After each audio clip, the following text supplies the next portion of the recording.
Okay, so hello and hi everyone. So my name is Marjan. I'm from the PhD. So me and my fellow friends are here to interview you guys. And before we start, I would like to give some introductions about MSU. MSU stands for Management and Science Universities, and the president of our universities are known as Hansi Dr. Wira, Dr. Muhammad Shukri. And for this year, the themes for MSUs are transforming lives and enriching future. Okay. Next slide, please.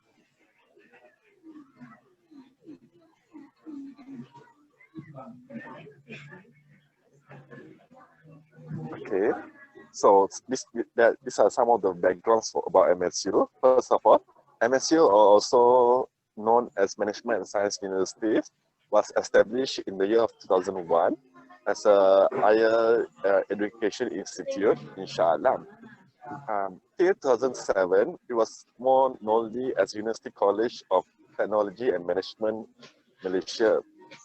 MSU has received several awards, such as Excellent Status University twice, and also was rewarded as Best Entrepreneur Private University by the Minister of Higher Education, Malaysia. We provide all levels of education, such as foundations, undergraduates, postgraduates, and etc.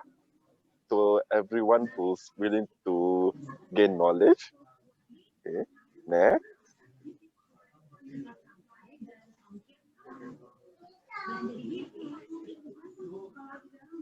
Okay, according to a research that has been done by the Minister for Higher Education in Malaysia, it is found out that graduates from MSU have a 98.6% of chances to secure a job just after 6 months since they graduate.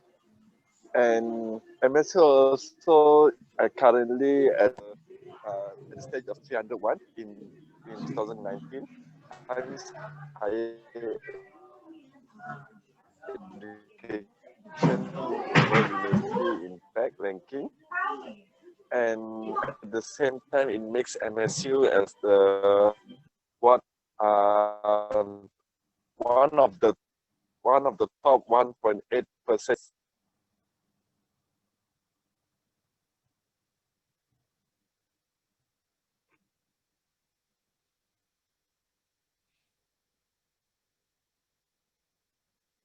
Okay, so these are some of the facilities that are available in MSUs, and some of it are quite common, like cyber lab, lecture theaters, or lecture theaters, computer labs, and etc. But MSU also have special facilities that you might not find in other universities, such as we have our own audio recording studio and audio editing laboratory. We have Islamic and Cultural Center. We have our own swimming pool, and we also have some of the famous shops and cafes such as Starbucks and Subway. Okay? And we also have our own medical centers. Okay? Next.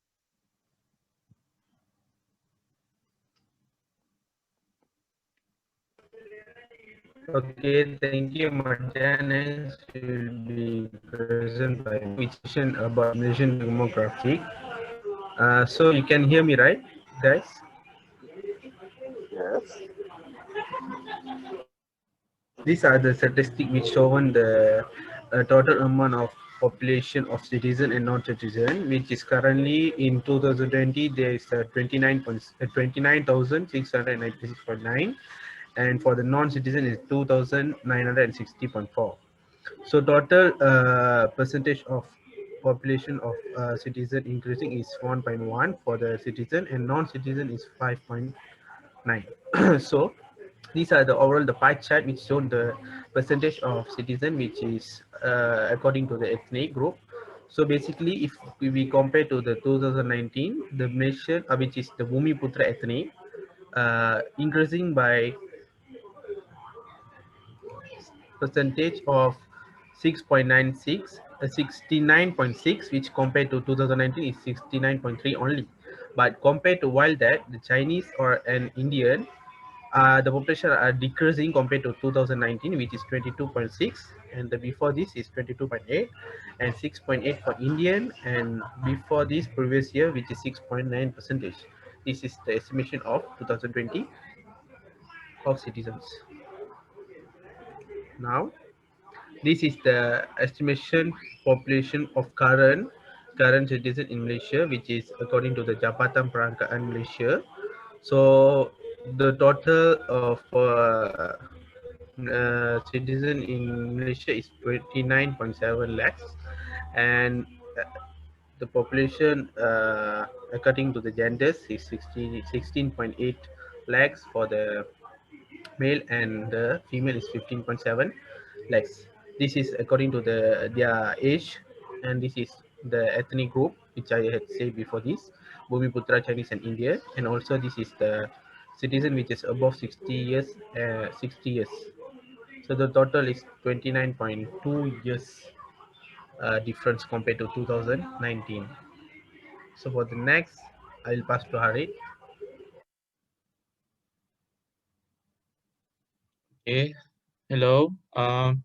So in this slide, I will explain to you about the background of the formation of civilization in Malaysia, together with Malay, Chinese, and Indian heritage. First of all, the formation of a multiracial society in the country can be traced back to the beginning of the year, before centuries, through trade activities. Second is Malaya is located in a strategic location in the center of trade routes between east and west. Indirectly, it is the focus and step over of traders from India, China, Europe, and Arabia. And the Chinese presence in Malaya began through the security relationship between the Emperor of China and the government of Malacca. And the Indians' presence can be traced back in Malaya since the 4th century. So next.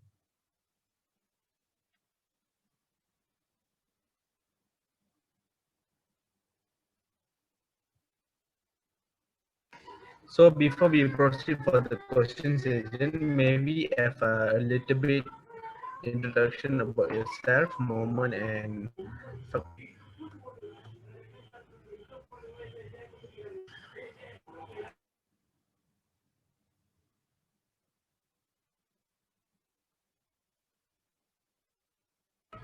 Hello, Mohammed.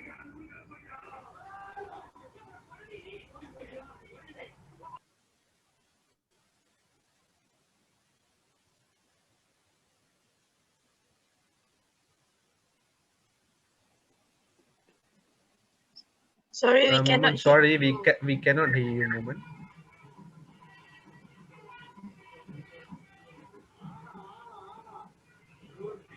No, still cannot hear you. I think there's the technical.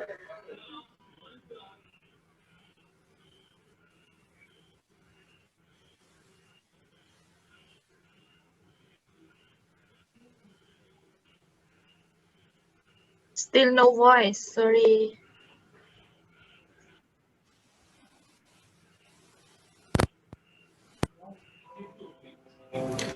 Can you hear me? You can try to mute and unmute Yes. again. Yes, Yes, yes. now can hear. Okay. Yes. Yeah, good evening.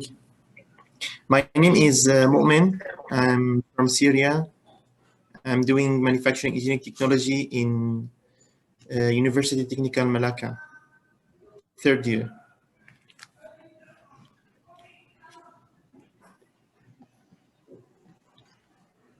All right.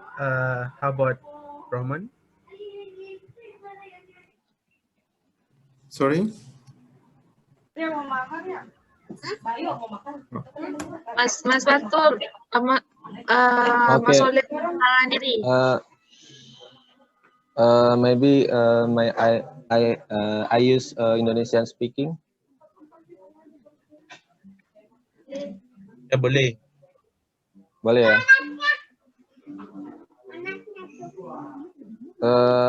Pertama apa? Perkenalan ya? Ya. Oh iya.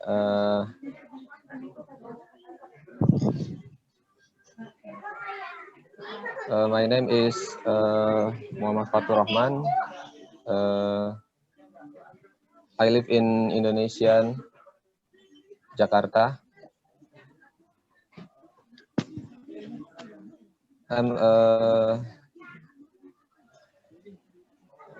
27 years old.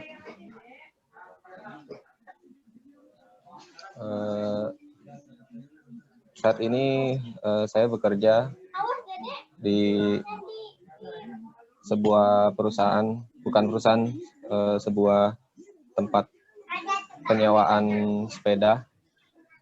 Jadi saya bekerja di tempat penyewaan sepeda sebagai turis guide juga. Kemudian mengajar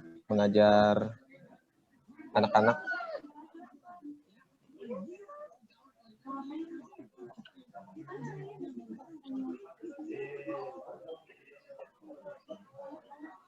Sudah? Oke. Okay, terima kasih. Okay, dah. Rahman. Kasih. Okay, now we proceed for the question session, which is English version. So first,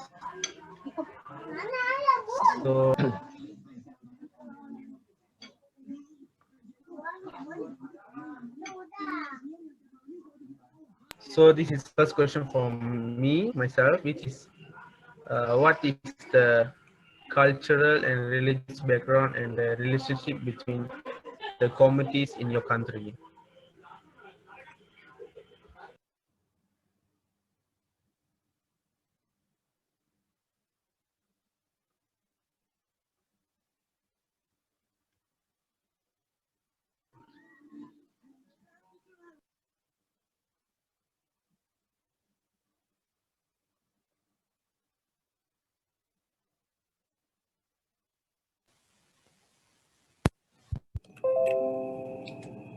Is it for me, the question? Yes, the question is for you. Okay.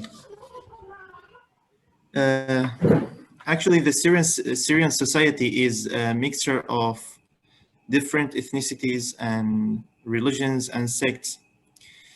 But talking about the culture, Syria is not isolated from the surroundings. We are in Middle East, Arab countries, but we still have our own culture based on our mosaic, as I said, different ethnicities, religions, and sects. And I use the term of mixture because I believe in Syria, these different people live like a mixture with no borders between people or grouping in different places. That's all.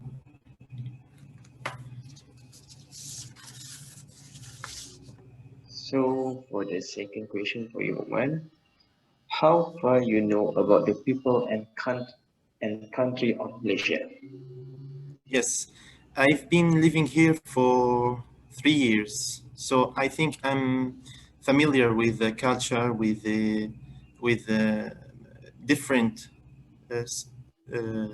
communities in Malaysia, and a bit with the language, the food, and I have visited some places, but still more to discover.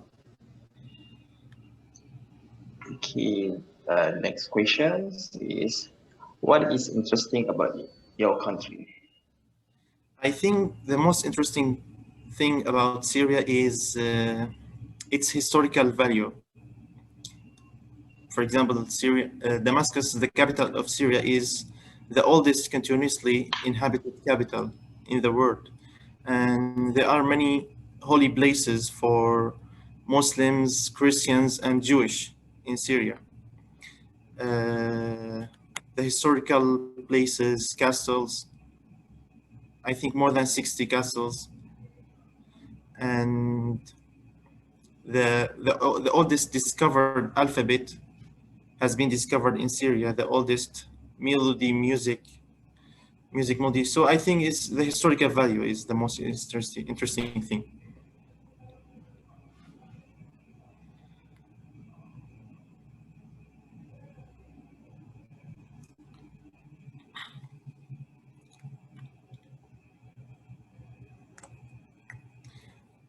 Okay. Syria has been in a war since 2011, and the healthcare system is in bad situation even before this pandemic. So I think there's not enough actions against this pandemic, not enough testing, and people just trying to do social distancing and wearing masks. That's all.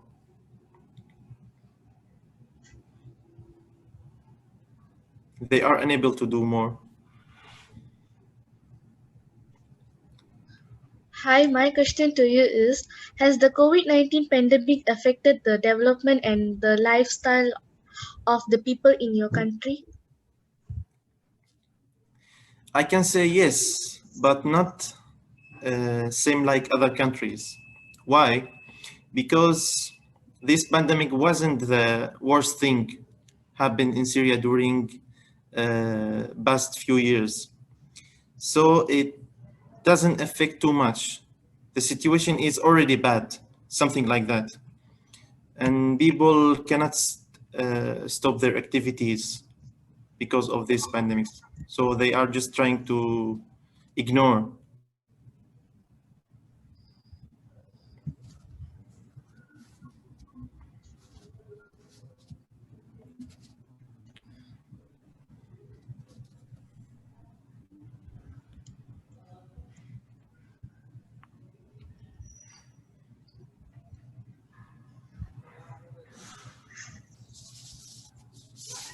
Okay, thank you, Mohammed. There's two additional questions from us. You see number 3, which is how do government treat the citizen during the runaway, and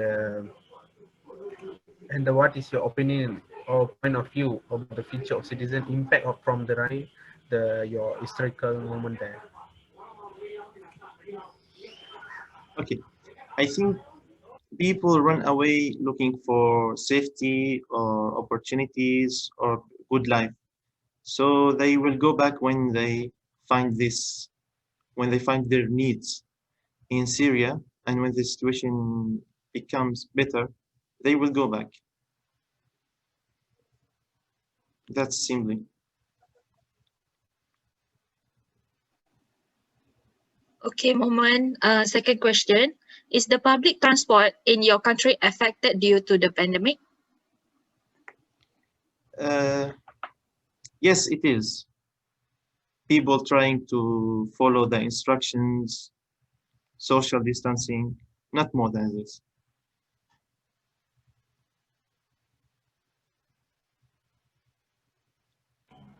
Okay, Mohammed, that was a great explanation from you and the answer. So quite interesting on this. So this is it's actually done. We already complete the questions, and you already answer our questions. So my request is, can you wait until the end of this session, because we have another member to intro him. After that, we have a photo session time. Will you able to wait?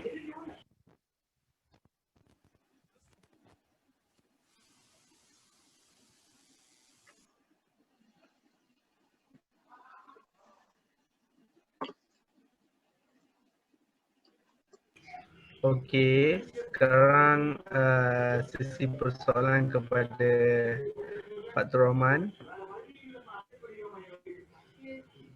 Pak Rahman, boleh dengar? Okey, ya.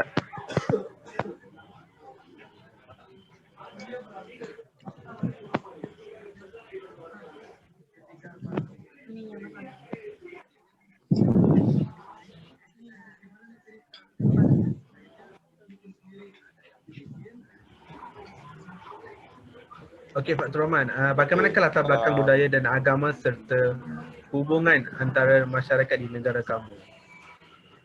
Oke, untuk yang pertama, jadi kemungkinan di Indonesia ini nggak jauh berbeda dengan negara Malaysia sendiri gitu. Latar belakang budayanya bermacam-macam budaya. Di Indonesia itu kaya akan budaya.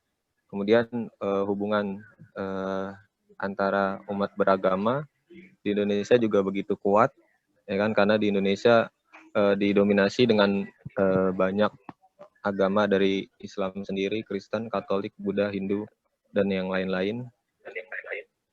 Kemudian di Indonesia satu sama lain saling menghargai sesama agama gitu. Kemudian budaya sendiri juga sama seperti itu.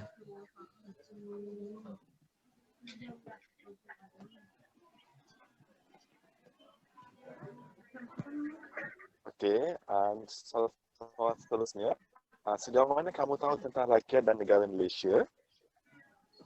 Oke, untuk sepengetahuan saya sejauh ini tentang rakyat Malaysia ya nggak banyak sebenarnya.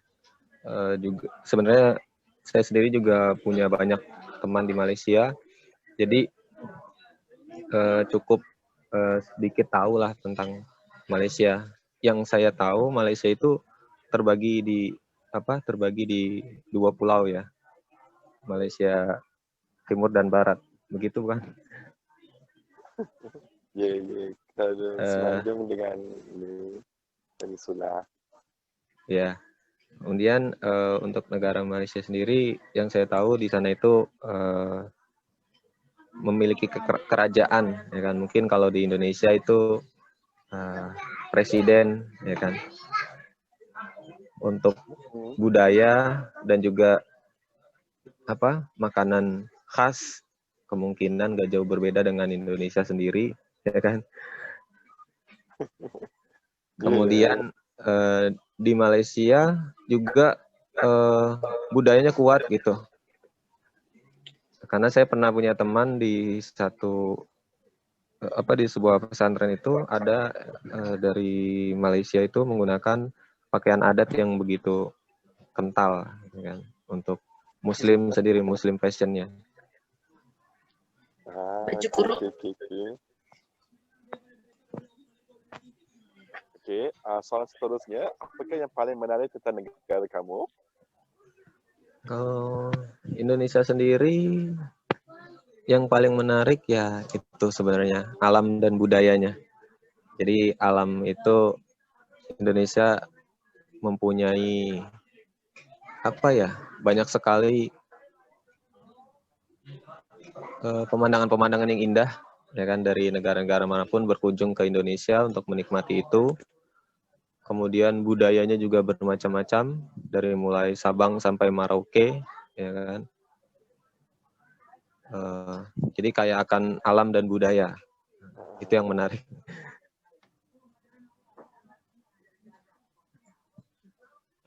Oke. Terima kasih.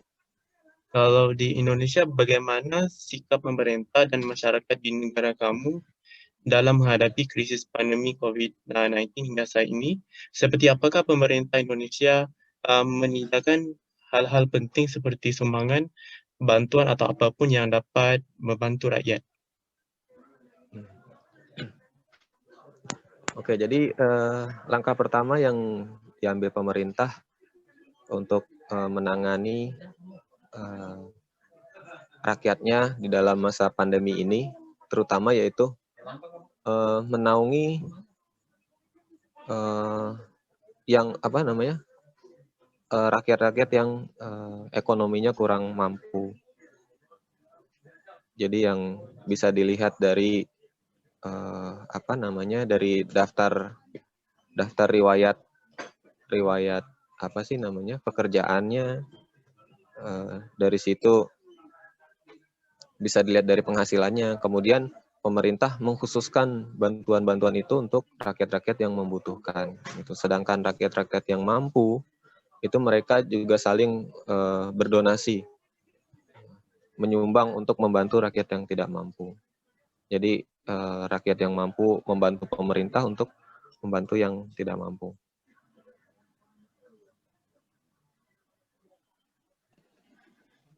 Soalan kelima ya Mas Watul, adakah pandemik COVID-19 telah memberi kesan terhadap pembangunan dan kehidupan masyarakat di negara Indonesia? Sangat berkesan banget, terutama untuk perekonomian di Indonesia sendiri semenjak pandemi ini benar-benar lumpuh gitu, karena dibilang Indonesia ini sebenarnya belum siap menghadapi pandemi ini. Kalau diceritakan sedikit, pada saat itu, pada saat di negara-negara lain sudah membuat peringatan untuk lockdown dan segala macam, tapi di Indonesia masih belum siap melakukan itu. Akhirnya ketika sudah berjatuhan banyak korban, baru Indonesia mengaktifkan status lockdown itu.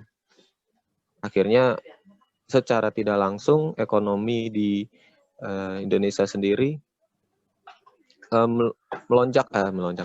turun drastis semenjak kebijakan itu. Jadi belum siap menghadapi pandemi.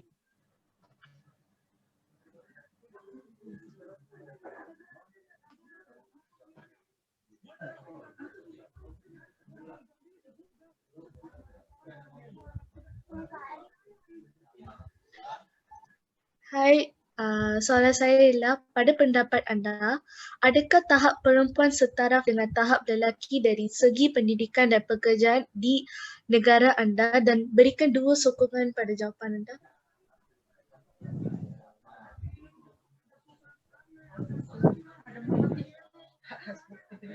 Boleh diulang? Okey, pada pendapat anda, adakah tahap perempuan setaraf dengan tahap lelaki dari segi pendidikan dan pekerjaan di negara anda? Dan berikan 2 sokongan pada jawapan anda. Oke, jadi untuk di Indonesia sendiri tahap dari segi pendidikan laki-laki dan perempuan itu sebenarnya sama, ya kan, sama. Jadi untuk tarafnya itu sama, tapi untuk di pekerjaan itu berbeda dari segi gaji, ya kan. Kemudian dari segi pekerjaan juga untuk perempuan dan laki-laki itu berbeda. Ada pekerjaan untuk laki-laki dan pekerjaan untuk perempuan gitu. Tapi ada juga yang memang bisa dikerjakan laki-laki dan perempuan gitu. Bisa saling bertukaran, bisa juga saling mengkhususkan gitu. Gimana ya?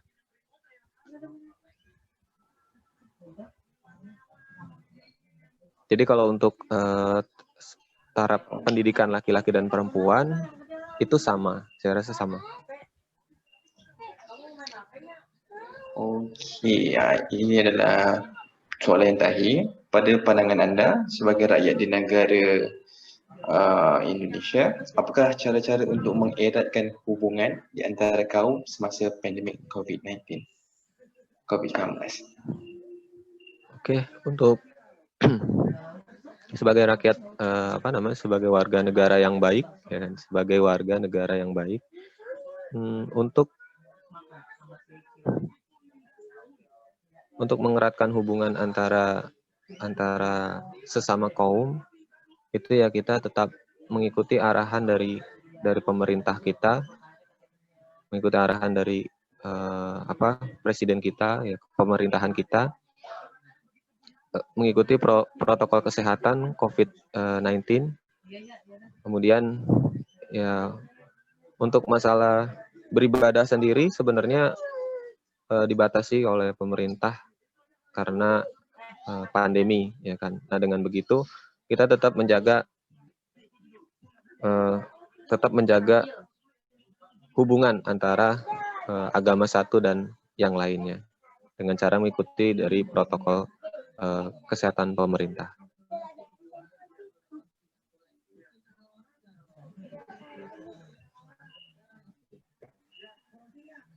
Okey, terima kasih. So these are the conclusion that we can make. Malaysia is heading toward a developed country and vulnerable to globalization. The construction of United Nation is necessary because Malaysia is a country whose population consists of a plural society. The spirit of nationalism is a catalyst and complement to this effort. Every citizen should be ready to replace the narrow racist nationalism based on a national nationalism and thus give birth to an undivided spirit of patriotism toward the country. So semangat nasionalisme adalah yang pemangkin untuk usaha inilah. So thank you so much for attending this session. So do you have any question?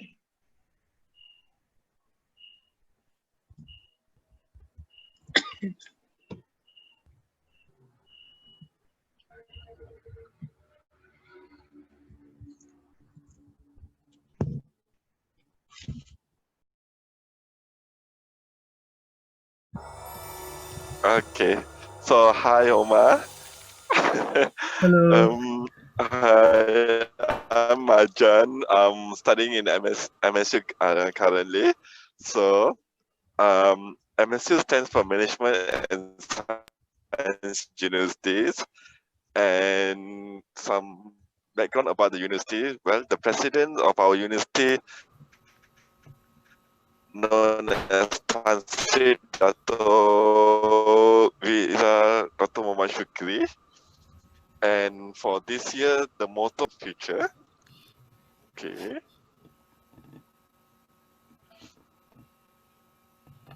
Sorry. Okay, so yeah, some of the backgrounds about the MSU. Well, MSU, also known as Management and Science University, established in the year of 2001.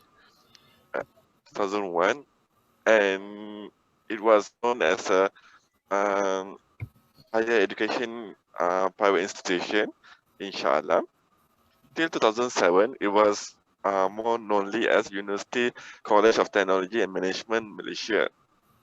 MSU have received several awards, such as Excellent Status University twice, and also was rewarded as Best Entrepreneurs Private University by the Minister of Higher Education in Malaysia.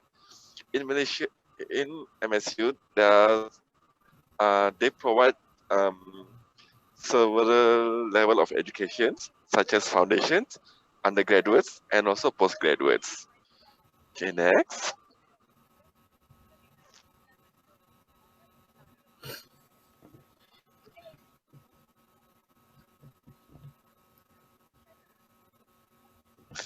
Okay, according to the research that's been done by the Minister of Higher Education, graduates from MSU shows that they have a 98.6% of securing a job just after 6 months since the time they graduate.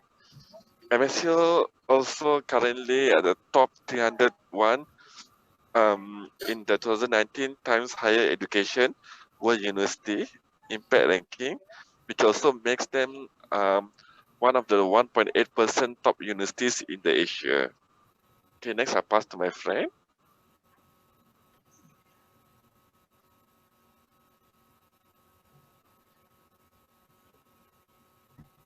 Okay, thank you, Majan. Now I will present on Malaysian demographic, which is the number of population citizens in year within range of 2010 till 2020.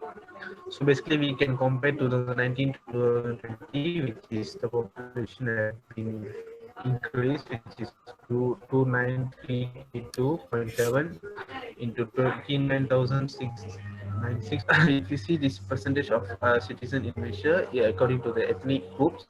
So basically, the Bumiputra, which is we also known as Tamil, had been increased, which is compared to 2020.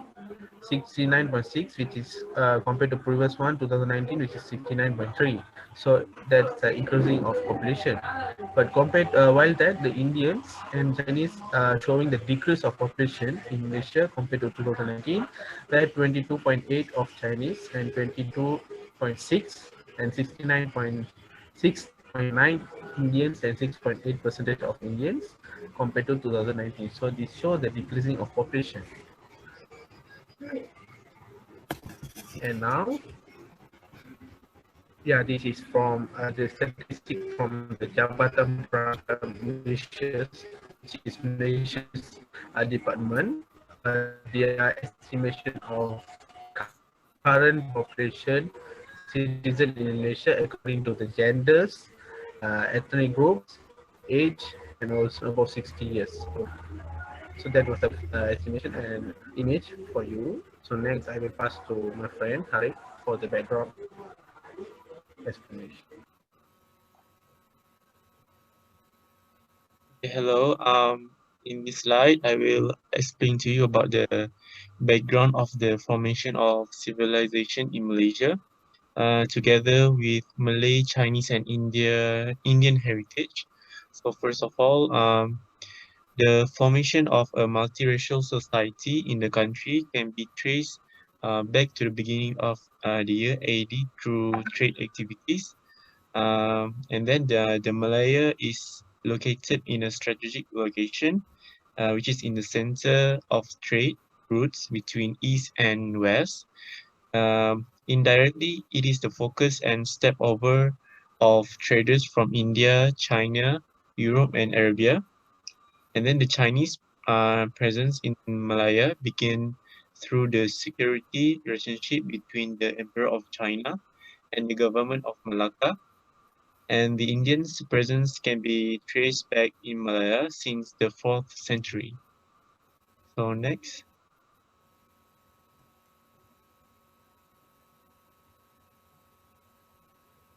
Okay, thank you. Before we proceed to the question session, may Omar introduce yourself briefly, which is what are you currently doing, where are you from? So basically, I am from the UK, the northeast. The area is called the northeast, so Sunderland. I'm currently I finished pharmacy at the University of Sunderland, and I'm waiting to do my pre-registration exam to be on the register to be able to work as a pharmacist.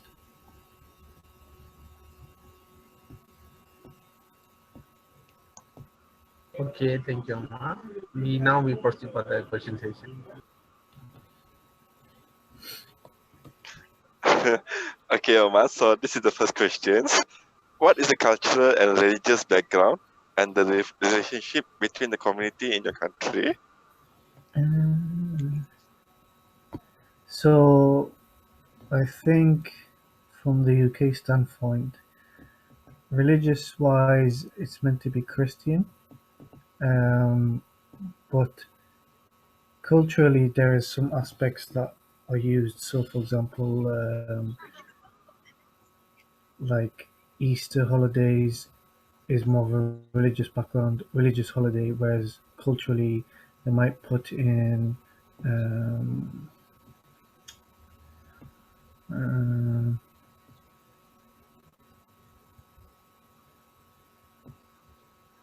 cultural background. Like there is some sort of cultural parties, like for example, like you could say birthday parties is more of a cultural because it's not involved in religion. So if cultural aspect, what is a cultural and religious background?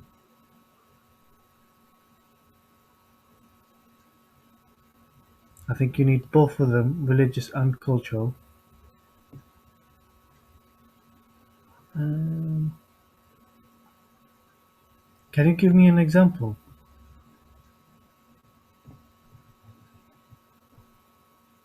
Pardon, Omar? Examples for?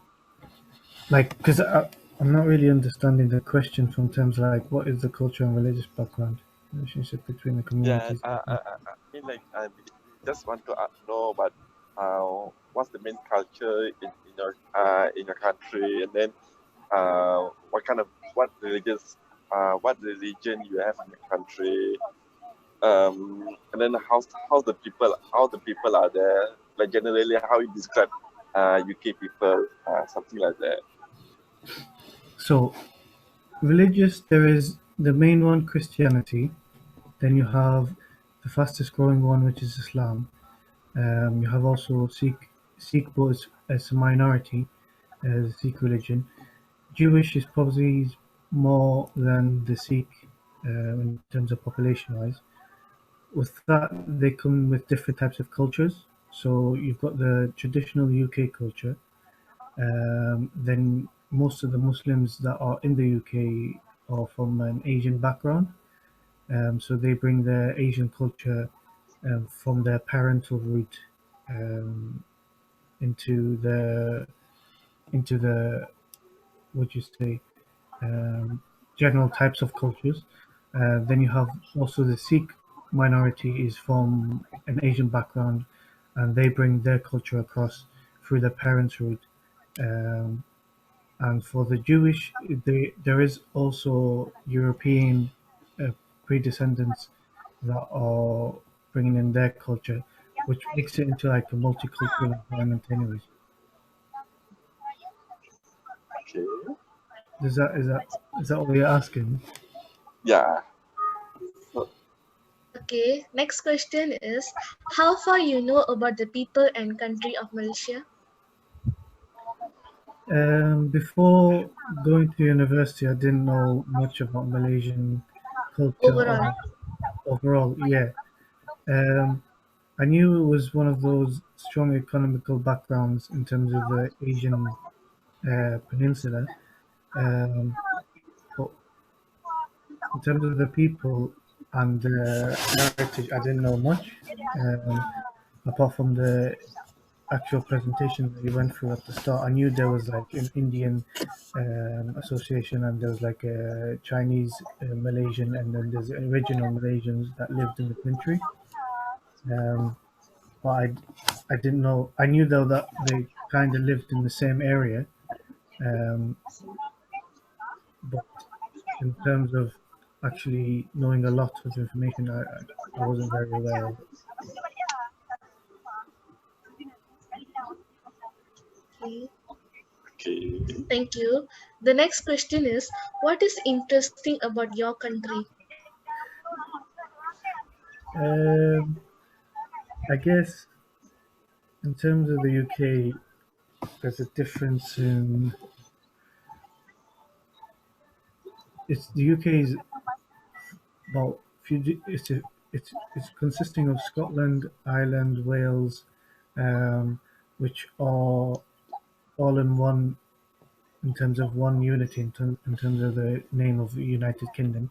You're able to visit like Scotland, you're able to visit like Ireland without actually needing a visa.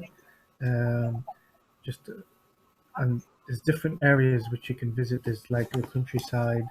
You can go into the cities if you would like, in terms of like going down south to London, Birmingham, or Bradford. Um, there is different areas that you can visit for like tourist attractions. I know that London is very popular with foreign students. Um, yeah. Okay. Next question. What is the attitude of the government and the people in your country in facing the COVID-19 pandemic crisis until now? All right. So I think when they first started the first lockdown, they went into like I would say the extreme part of everything is closed. So like shops, restaurants, cinemas, everything else. Takeaways were still open. Um, like in terms of working, they preferred to work from home. Um, everything else was like closed off. And like when you're going to exercise, you can only go either by yourself. You can't really go with a group, and you can't visit other families.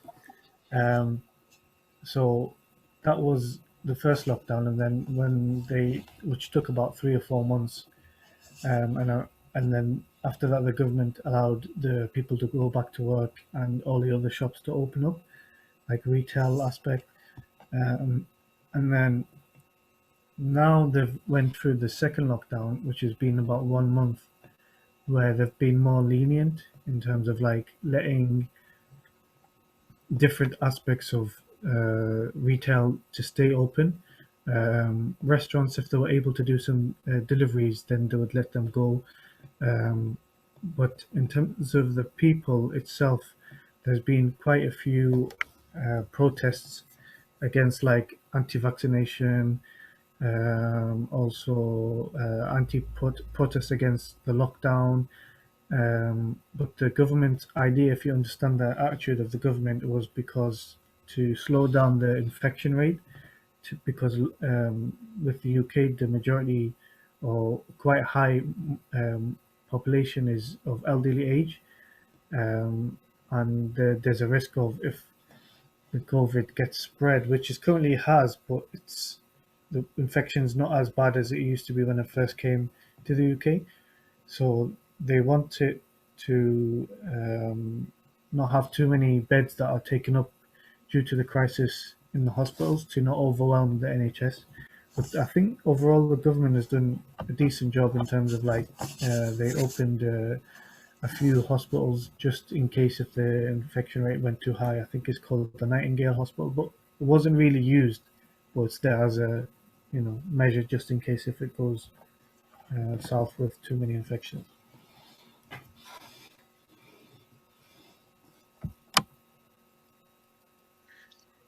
Okay, next question.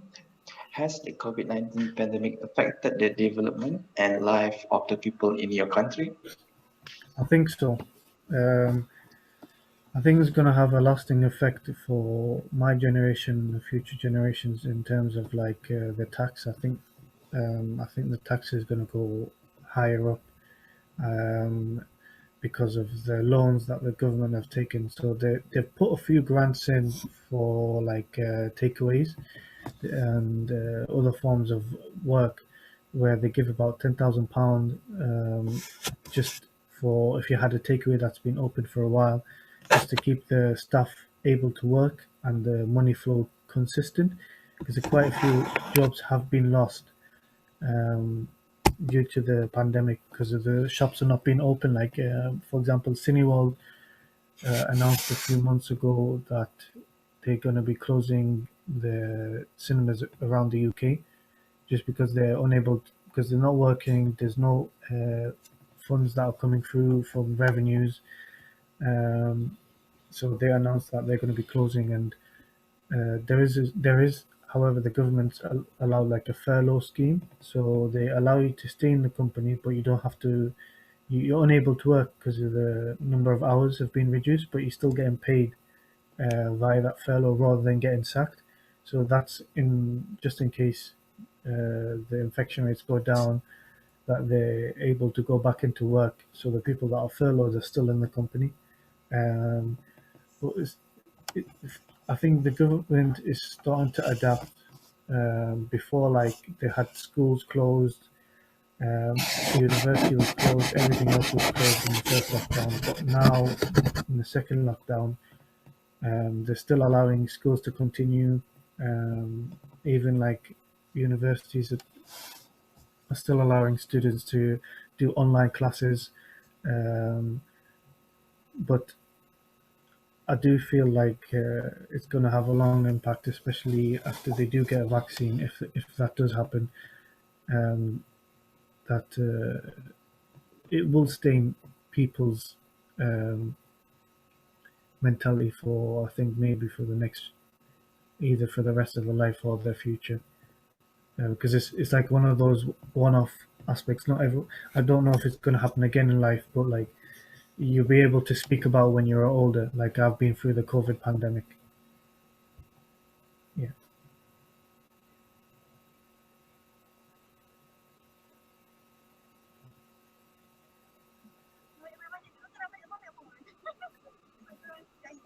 Thank you so much, Roman. So this is the addition actually.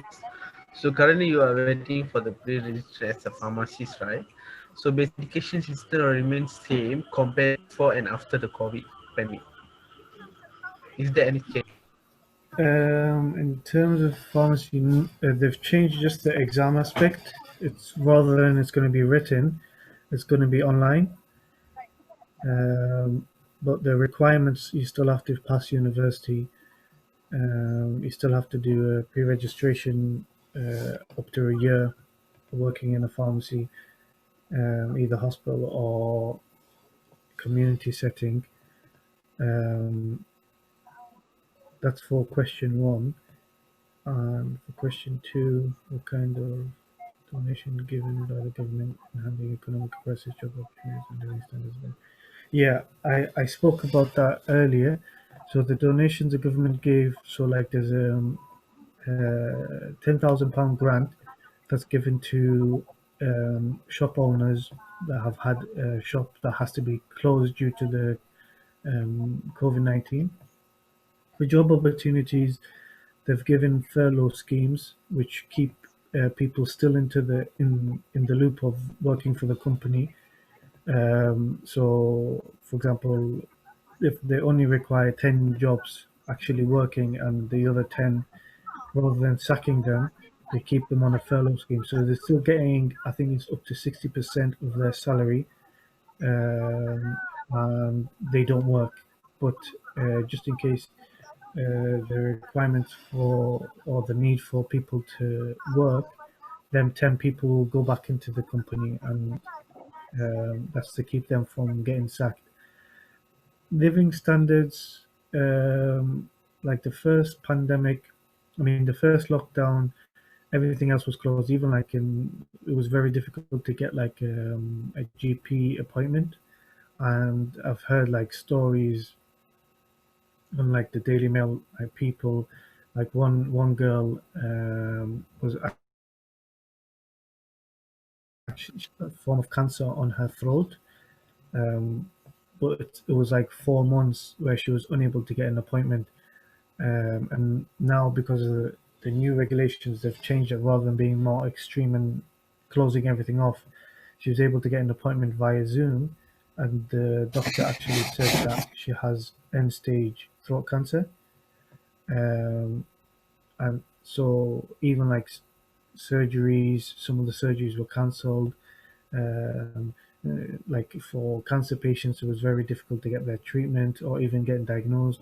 Even like blood pressure, people that are suffering from blood pressure, their death rate actually went up due to not able to get the medication in time, and some people are being misdiagnosed. And the living standards, even like for the care homes, most, no, I wouldn't say most, but like I think it's a high majority of people that are dying from COVID was from care homes, because obviously the elderly, the immunity is going to be not as strong as the young population, and COVID was getting spread a lot in the care home setting. So I would say their living standards would have went down, and there's been more focused towards trying to control COVID, and like the government went into panic mode trying to control COVID, and everything else has been left on the side. So obviously, if that's going to be the case, people that are homeless, people that are struggling to even get food, like food banks will be more in high demand. So the living standard, I would say, has went down, especially like if people are having to pay a mortgage and they're not working, or they have a loan.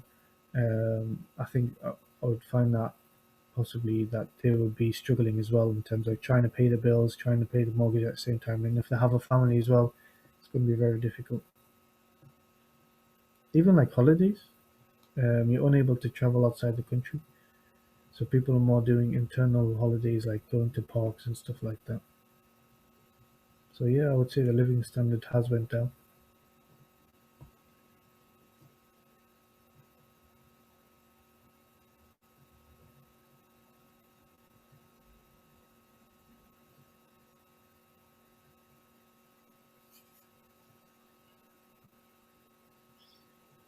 Okay, thank you. So these are the conclusion that we can make. Malaysia is heading toward a developed country and vulnerable to globalization. The construction of United Malaysian Nation is a necessary because Malaysia is a country whose population consists of a plural society. The spirit of nationalism is a catalyst and complement to this effort. Every citizen should be ready to replace the neo-racist nationalism based on the national nationalism and thus give birth to an undivided spirit to patriotism toward the country. So thank you so much for today, Omar, for your cooperation. Do you have any question that you want to ask me? That you want to ask us? I hope I answered the questions correctly, because you kind of caught me off guard with the questions.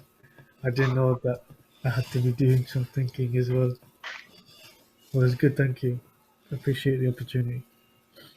And if you want to manipulate my answers to make it suitable to your meeting, I mean, I don't mind. It's all good. Your answers also are very satisfying and actually great. You Yeah. answer all the questions well. We Thanks. get what we want actually. Yeah, is there any opinion you want to share or agree or disagree statement via this session? I think in terms of the university, when you were saying the numbers have went down from 2019 to 2020, is that related to the COVID? Like restrictions in terms of traveling? Yeah, might be. The population is due to the pandemic also, COVID-19. Mm. Lots of deaths here happening also. Yeah. So maybe due to the pandemic as well. Yeah, because China had loads of restrictions, didn't they? And I think they still have loads of restrictions. Yeah, exactly. Now also cannot go out for seeing movie. Yeah. All right. Team members have any questions regarding this, or we just? Yeah. Ari, Marjan. No. Okay, Marjan. So thank you so much for willing to interview with us. It's actually really helpful for us. Hello? No problem. It's all good. Thanks. Okay. Marjan, are you struggling to pay your bills? There's no light? I'm in the car. I'm in the car. Oh, okay. So no chance have You only just been married, asking for this. right? That's why he went for dating.